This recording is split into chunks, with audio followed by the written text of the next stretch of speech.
माझे नाव खंडू अनंत कारकू. हा राहणार राहणार पानवडी.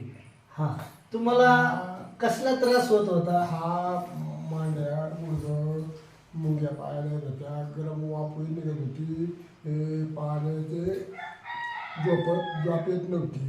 हा कारण आता झोप यायला लागली. कारण ह्या औषधापासून मला जवळजवळ 50% कमी पडलं. हा कमी पडलं 50%. तिथून बरं मला पाण्याचा अंडा येत नव्हता. हा. तर थोडं थोडं आता आणायला लागलो. आता पाणी आणायला आणायला लागलं. लागलो. आणि त्रास एवढा होत जाणवत नाही ना काय?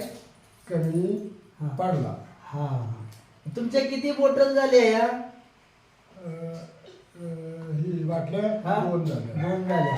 आता पुढचा एक पूर्ण कोर्स करणार आहे ना? हा.